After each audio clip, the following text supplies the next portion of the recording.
আসসালামু আলাইকুম ওরহমতুল্লাহি ওয়াবারাকাতুহ। দিনী আমল ইউটিউব চ্যানেলের দিনী ভাই বোনেরা, আমি আশা করি আল্লাহ তাআলার অশেষ রহমতে আপনারা ভালো আছেন, সুস্থ আছেন। আলহামদুলিল্লাহ। আজ আমি আলোচনা করব প্রতিদিন এশার নামাজের আগে আপনারা কষ্ট করে একটি ছোট্ট দোয়া 3 বার পাঠ করবেন। আল্লাহ তাআলা আপনার পরিবার সংসারে গায়েবী ধন সম্পদ দান করবেন, রিজিকে বরকত দান করবেন, অভাব অনটন দূর করে দেবেন, ঋণ মুক্তির কোনো না কোনো একটা ব্যবস্থা করেই দেবেন ইনশাআল্লাহ। অত্যন্ত গুরুত্বপূর্ণ একটি ভিডিও, আমি অনুরোধ করছি আপনারা অবশ্যই সম্পূর্ণ দেখবেন আমলের নিয়তে। আমরা সবাই চাই যে আমাদের রিজিক বেড়ে যাক, আমরা সহজে ধনী হয়ে যাই, জীবনে প্রাচুর্য আসুক। কিছু মানুষ তো অর্থনৈতিক দুশ্চিন্তায় এমন অস্থির হয়ে আছে যে তারা ভুলেই গেছে মানব ও জিন জাতির সব সৃষ্টিরই জীবিকার দায়িত্ব মহান আল্লাহ তাআলা নিজেই নিয়েছেন। তাই তো মহান আল্লাহ তাআলা বলেন, আর আমি তো বলেছি তোমরা তোমাদের প্রভুর কাছে ক্ষমা প্রার্থনা করো, নিশ্চয়ই তিনি অত্যন্ত ক্ষমাশীল। তিনি তোমাদের জন্য প্রচুর বৃষ্টিপাত করবেন এবং তিনি তোমাদের ধন সম্পদ ও সন্তান সন্ততি দ্বারা সমৃদ্ধ করবেন। সূরা নূর আয়াত 10 থেকে 12তে বলা হয়েছে। নবী করিম সাল্লাল্লাহু আলাইহি সাল্লামও বলেছেন, যে ব্যক্তি অধিক পরিমাণে আস্তাগফিরুল্লাহ পড়বে, যার অর্থ হচ্ছে আমি আল্লাহ তাআলার কাছে ক্ষমা প্রার্থনা করছি, আল্লাহ তাকে তার সব দুশ্চিন্তা থেকে মুক্ত করবেন, সব সংকট থেকে মুক্তি দেবেন এবং তাকে এমনভাবে জীবিকা বা অর্থ দান করবেন যা কোনো মানুষ ধারণাও করতে পারে না। এটি মুস্তাদরাকে হাকিমে বলা হয়েছে। আমাদের বিশ্বাস রাখতে হবে যে আল্লাহ রাব্বুল আলামিনই একমাত্র আল্লাহ তাআলা রিজিকের ব্যবস্থা করে থাকেন। তাই রিজিক অন্বেষণের সঙ্গে সঙ্গে মহান আল্লাহ তাআলার কাছে আমাদেরকে প্রার্থনা করে যেতে হবে। তিনি যেন আমাদের সবাইকে উত্তম রিজিক দান করেন, তার জন্য দোয়া করতে হবে। কোরআন ও হাদিসের আলোকে এই দারিদ্রতা বা অভাব দূর করার বা রিজিক বরকত লাভের চমৎকার কিছু দোয়া আছে তিনি ভাই বোনেরা। যেই দোয়াগুলো আপনি যদি নিয়মিত পাঠ করতে পারেন, আপনার পাহাড় পরিমাণ অভাব বা ঋণ থাকলেও আল্লাহ তাআলা কোনো না কোনো একটা মাধ্যমে আপনার পরিবার সংসারে রিজিকে বরকত দিবেন, অভাব অনটন দূর করেই দেবেন। হযরত আব্দুল্লাহ ইবনে আব্বাস রাদিয়াল্লাহু তাআলা আনহু বর্ণনা করেন, আল্লাহ রাসূল সাল্লাল্লাহু আলাইহি ওয়াসাল্লামও বলেছেন, যে ব্যক্তি নিয়মিতভাবে ইস্তেগফার করবে, আল্লাহ তাআলা তার সংকট থেকে উত্তরণের পথ বের করে দেবেন, সব দুশ্চিন্তা মিটিয়ে দেবেন, অকল্পনীয় উৎস থেকে তার রিজিকের সংস্থান করে দেবেন। তাই আমরা বিপদে আপদে যখনই যে অবস্থাতেই থাকি না কেন, আল্লাহ তাআলার কাছে বেশি বেশি ইস্তেগফার করব বা আস্তাগফিরুল্লাহ দিনে অন্তত 100 বার পাঠ করব। পাশাপাশি এশার নামাজ আদায় করার পরে কিংবা আগে, বিশেষ করে আগে আপনারা যদি পারেন তাহলে দরুদ ও ইস্তেগফার পাঠপূর্বক এই ছোট্ট দোয়াটি কম করে হলেও 3 বার পাঠ করবেন। যে দোয়াটি যদি আপনি পাঠ করেন তাহলে আল্লাহ তাআলা আপনার অভাব অনটন দূর করে দেবেন, রিজিকে বরকত লাভ করবেন ইনশাআল্লাহ। আর সেই দোয়াটি হচ্ছে, আল্লাহুম্মা ইন্নী আসআলুকাল হুদা ওয়াত তুকা ওয়াল আফাফা ওয়াল গিনা। আল্লাহুম্মা ইন্নী আসআলুকাল হুদা ওয়াত তুকা ওয়াল আফাফা ওয়াল গিনা।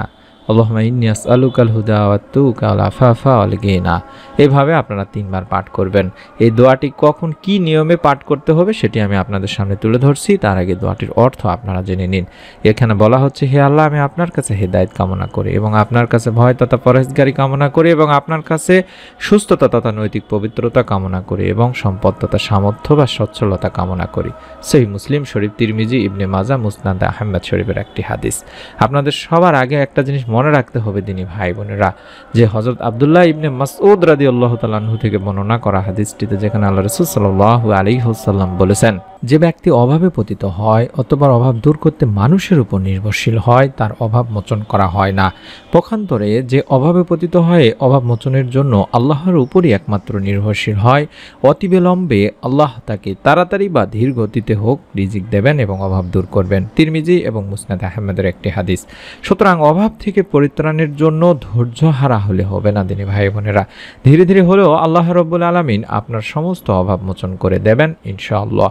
হযরত আনাস ইবনে মালিক রাদিয়াল্লাহু তাআলা আনহু থেকেও বর্ণিত, তিনি বলেন, আমি আল্লাহ রাসূল সাল্লাল্লাহু আলাইহি সাল্লামকে বলতে শুনেছি, তিনি বলেছেন, যে ব্যক্তি কামনা করে বা আশা করে যে তার রিজিক প্রশস্ত করা হোক বা প্রশস্ত করে দেওয়া হোক অথবা তার আয়ু বৃদ্ধি করে দেওয়া হোক, সে যেন তার আত্মীয়দের সঙ্গে সুসম্পর্ক বজায় রাখে। বুখারী মুসলিম শরীফের সহিহ একটি হাদিস।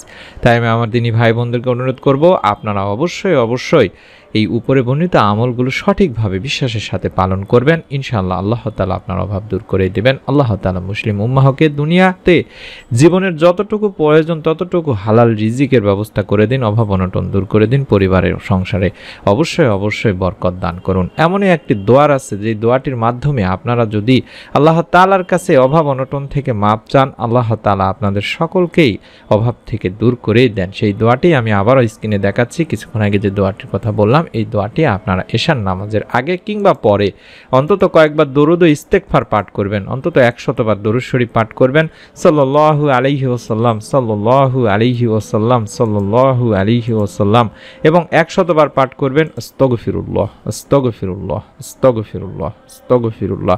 এইভাবে 100 বার পাঠ করার পরে আপনি অন্তত কম করে হলেও 3 বার পাঠ করবেন। যে দোয়াটি আমি স্ক্রিনের মধ্যে দেখাচ্ছি, আমি আবারও একবার বলে দিচ্ছি। দোয়াটি হচ্ছে আল্লাহুম্মা ইন্নী আসআলুকাল হুদা ওয়াত-তুকা ওয়াল আফাফা ওয়াল গিনা। আল্লাহুম্মা ইন্নী আসআলুকাল হুদা ওয়াত-তুকা ওয়াল আফাফা ওয়াল গিনা।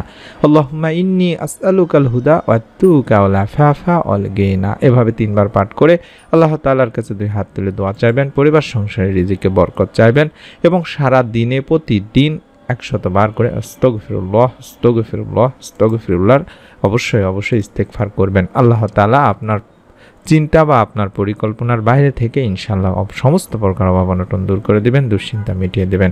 মনের মধ্যে শতভাগ বিশ্বাস নিয়ে যারা আমলটি করবেন তারা প্রত্যেকে ভিডিওটিতে একটি করে লাইক দিন। পরবর্তী নতুন আমলের ভিডিও যাতে আপনি আপনার মোবাইলে পেয়ে যান তার জন্য অবশ্যই চ্যানেলটি সাবস্ক্রাইব করার, বেল বাটনটি অন করে রাখার অনুরোধ করছি। সকলে ভালো থাকুন, সুস্থ থাকুন। আসসালামু আলাইকুম ওয়া রাহমাতুল্লাহি ওয়া বারাকাতুহু।